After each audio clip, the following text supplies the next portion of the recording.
Creative Katie, Karen Burchill. Welcome to my channel. Today we're making craft room door hangers with cute and funny sentiments. Here's a sneak peek of the two that you'll be seeing me do hanging on the doorknob. Aren't they cute? If you don't want to do them on a door hanger, you can do these on an art journal page, a canvas, a tag. So I'm starting with basic colors, and I'm kind of working with a primary color scheme. I have a yellow, a red, I'm actually using quinacridone magenta, and a turquoise, red, yellow, and blue. And I want the bold primary color look for these door hangers. Now these wooden door hangers I have sanded and given a coat of gesso. And that just helps seal the wood, and it makes it easier to apply the paint later on. So it's a step well worth taking when you're dealing with raw wood. Now I want to block the colors on here and blend a little bit where I can. So the yellow with the turquoise will make a green. The magenta with the turquoise will make a purple, and the yellow and the magenta is going to make an orange. And I'm okay with making those secondary colors. I know these colors, nothing here is going to really make mud unless I mix all three colors together. I may end up with a brown. And if that happens, just take a baby wipe and wipe them off. Now, because we're dealing with a very small surface in this case, I want to keep the colors more chunky and blocky instead of too tiny, because I don't want this background to get terribly busy. Now, if you want to see other versions of this door hanger, please look for me at Creative Katie on Instagram, and you'll see the various variations of this door hanger. I think I've made 6 altogether to sell at a craft fair. And often when I'm making things for a craft fair, I'm doing multiples at a time. That just saves putting out paint, cleanup. It's just a lot more efficient way of getting things done. But by no means do you need to do 2 at a time here if you're just creating for yourself. I think these would make absolutely lovely gifts for your friends with craft rooms, art studios. They can just kind of outline their space. This is the Retroburst stencil from the Crafter's Workshop, and I'm using white, and I want the contrast. Here, basically, I'm using the primary colors, the red, yellow, and blue, and white and black. I'm not going to deviate from that, and by keeping the color palette small, I'm going to build cohesiveness in my work as well. And remember, I do have some extra colors. If I've blended these colors and the overlap, I might end up with have the orange, the purple, or the green. So I'm using the same stencil here, and I'm using the quinacridone magenta. And I'm putting this one, not of course on top of the magenta parts, on the other parts so that it shows. And I like using the same stencil with at least 2 colors. This is Dotted Rings, another Crafter's Workshop stencil, and you can find links to these in the description box below and through both my Amazon store or the TCW Shopify store. If you go through the Shopify store, you will get and use my code, which is listed in the description box. You can get a 5% off on your sales.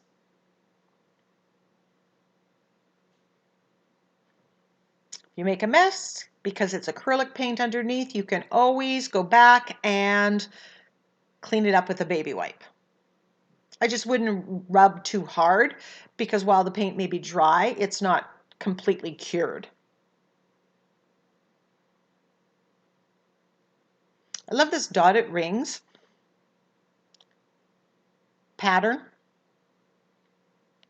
It's very tiny, but it leaves a nice mark and it's perfect for smaller scale. This is a shelf liner and it's one of my favorite stamps. It leaves this beautiful circular stamp.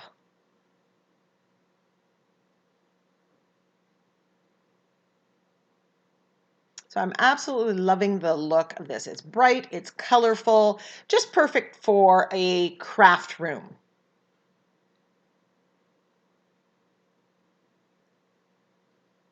Using the composition that I have, this will work really well on an 8x10, 7x10 art journal page or canvas board.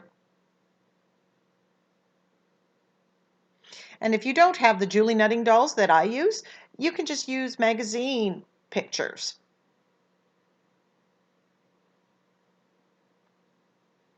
So I went and I made myself a paint palette using my Silhouette Cameo. And I used my Silhouette Cameo because, again, I'm doing multiples of this. So I did a paintbrush and the paint palette, and I cut out several. But if you're not, just find clip art and then cut it out on whatever substrate you want. Now, I have started doing it on mixed media paper. And I'm really loving how that collages on my canvases and my tags and my art. So I've switched up from printing this off or cutting it out on the copy paper to the mixed media paper. So here I'm using the float technique to shade around the paint palette. Now, for those of you that have been asking, I do have a video where I teach specifically step by step the floating acrylic technique, and I will link that. If you hit the I in the top right hand corner, it'll show you that video. So here I'm painting the paintbrush. A little bit of black, and then I just want some that I can flip on both sides. At this point, I'm not sure if I'm using one or two, but I want the option, and I kind of want the brush part of the brush to be going both ways in case I needed that. Then I'm just adding some silver.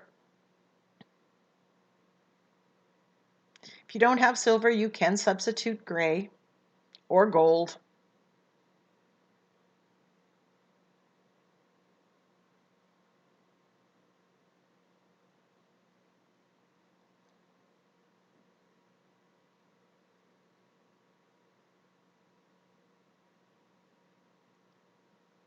When I started this, I knew what I wanted in general, but I didn't have specifics. So I'm doing the other door hanger, and this stencil is called Screen View, and it's a new for summer 2019. So this one you will not find in my Amazon links at this time, but it will be in the TCW Shopify. And I absolutely love this stencil in the 6x6 size. It is the right dimension for small surfaces. It's solid. And I'm just coming in doing with white and black. And I've chosen to follow the keep it super simple. Less is more. So I pick one stencil. I've done it in two colors. And I like that contrast that it's created.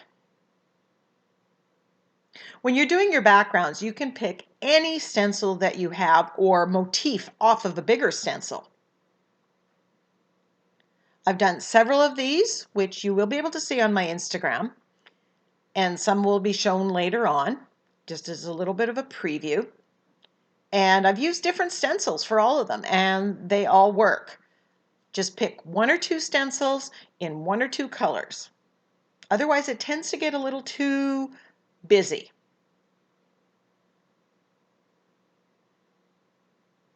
And if you see the one where I have my cup of possibilities, my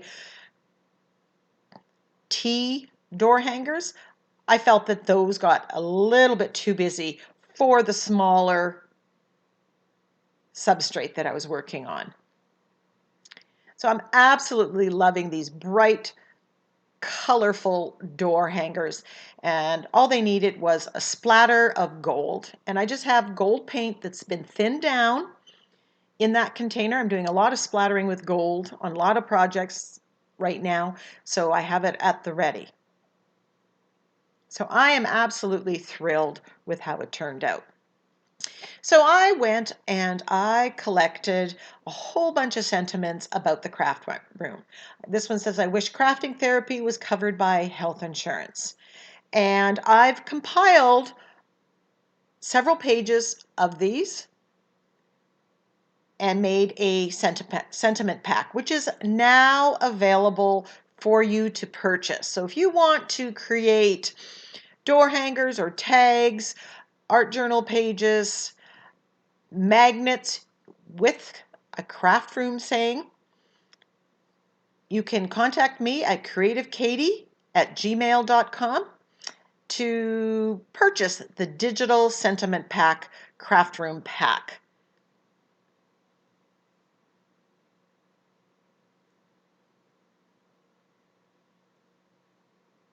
And the cost of that will be $5 Canadian.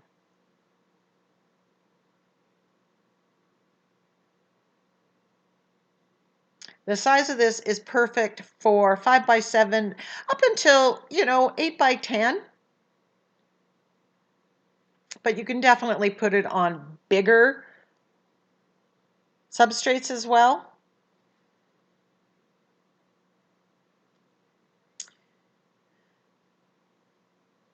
Then I decided that I needed to add some color to my paint palette. And because it's brown, I thought, I don't want the colors to be dull. I want them as bright as they are in the background. So I thought I'd put a coat of gesso first. I do omit this on the next ones because I found I didn't need it. I ended up having to put 2 coats of paint anyways, and the colors were just as vivid because I think the colors that I'm using here were fairly opaque. So this is my Julie Nutting doll, and I had a whole bunch of these, again, working on craft fair items and I'll put a link to the craft fair playlist that you can watch if you're interested in getting some ideas for your own craft fair. So these Julie Nutting dolls I've stamped onto mixed media paper and I've painted them, and then I've used my gel prints for the dresses. And I did that in assembly line fashion, so I have a whole bunch sitting there to be used for my various craft fair projects.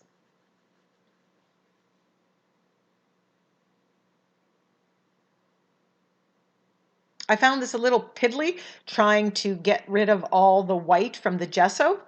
That's why I omitted it for the second and third and all the other ones.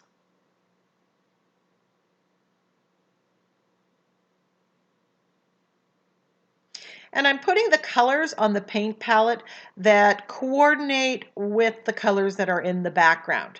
So in future door hangers, I may have done a background with different colors, so those colors are what's on the palette, and that makes everything work together.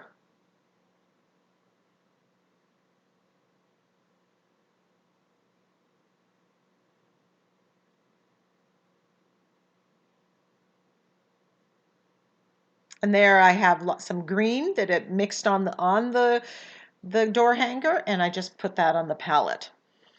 So this one, instead of the Julie Nutting doll, I used one of the Crazy Birds, and that's because it says, you call it a nest, empty nest, I call it my new craft room.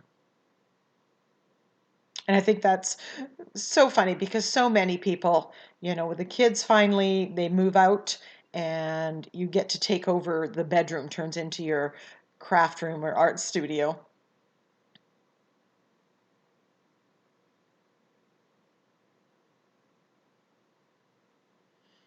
I'm using gel medium to collage this down.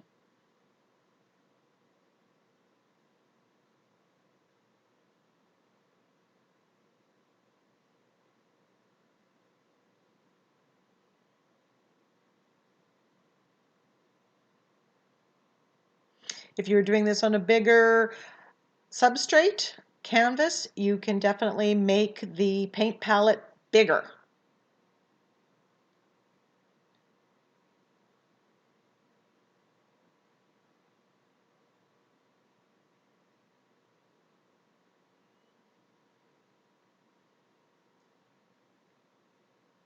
And there you can see I went straight with the paint. The turquoise is very, very opaque, so it covered really, really well.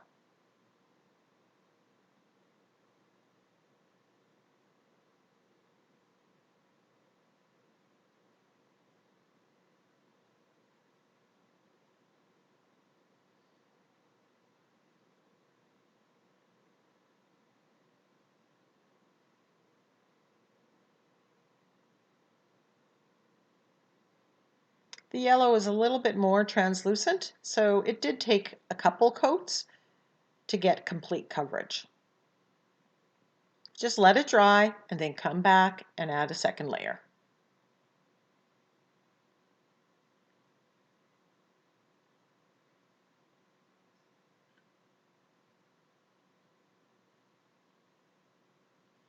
Now I'm adding some detail, and this is a Sakura glaze pen, black, and it is dimensional, so it's a little bit raised and it's also shimmery. It's very bold, and it goes on so incredibly smooth. And for small projects like this, it is so quick and easy to use. You're still going to see me using my fine line bottles, love them. But for the craft room or for the craft fair projects, just for quickness, the Sakura glaze pens are just the bomb. I just ordered a couple more off of Amazon. They are absolutely permanent once dry, which is another benefit. I'm just edging and adding those fine details.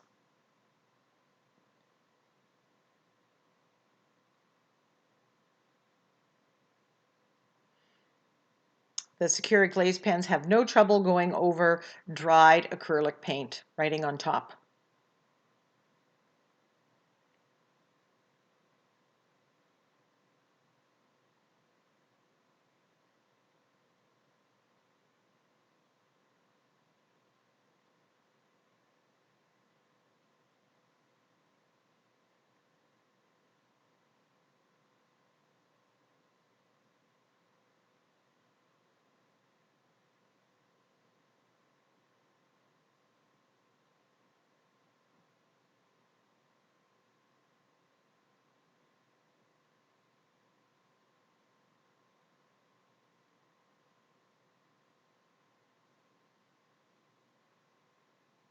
It does take a little bit of time for them to dry, similar to how long it takes when you use the fine line bottle. You can substitute a micron pen here if that's what you have. But if you're looking for something different, give this Sakura glaze pen a try.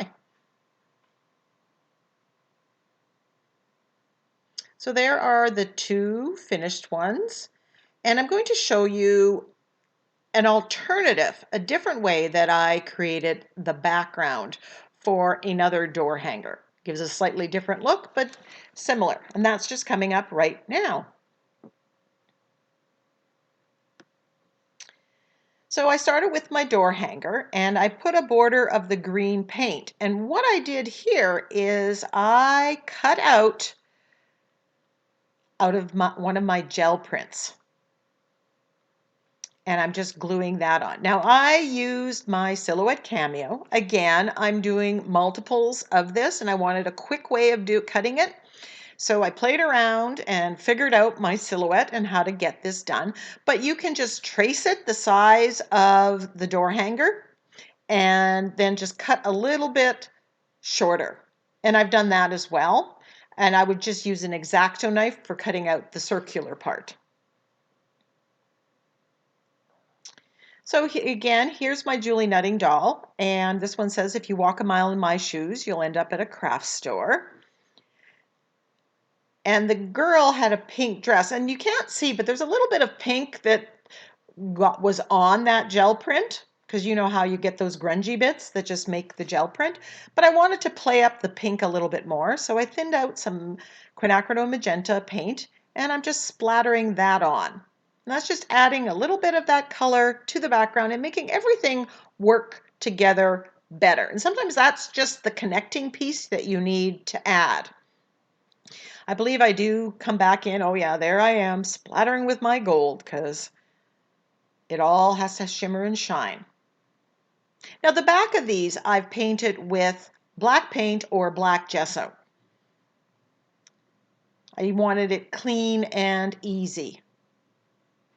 And actually you can put post-it notes on the back and have kind of a here's what I need to do list, or an idea list for projects, or what you need to shop for.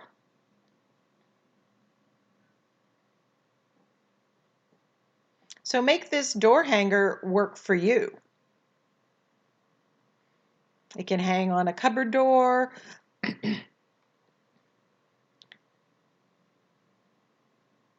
or you can buy, separate kind of hangers and have it hanging from there. But I will definitely put a post-it note on the back, and then if I have ideas, I'm brainstorming ideas for projects, that's what I'm putting on the back.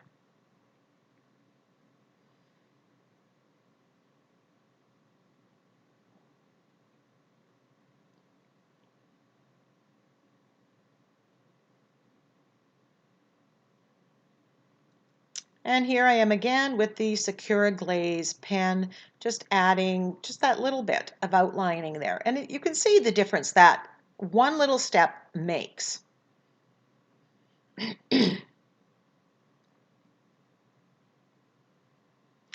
I think the background, here I painted it the same green, but I think it would have looked nice too with a border of black paint.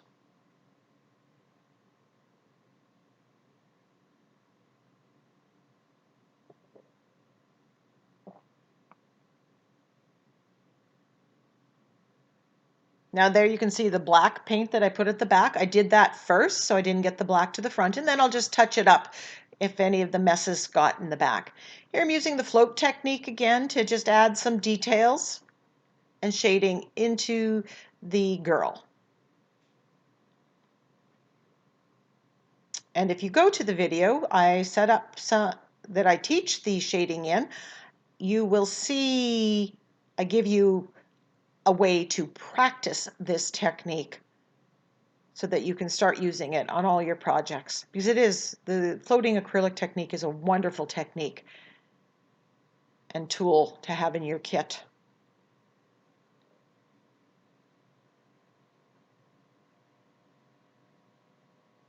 And best of all, as a shading, it's permanent when it's dry. Then I'm just edging it, cleaning up the outside edge.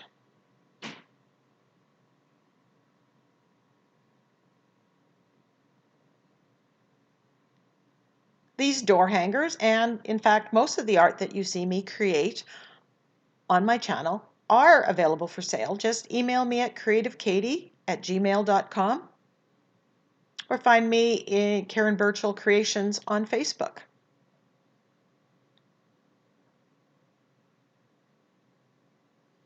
Here, instead of a straight line, I've done dot, dot, dot line. Just another option. Sometimes people find this a little easier than making a straight line all the way around, because they don't have the dexterity or the control.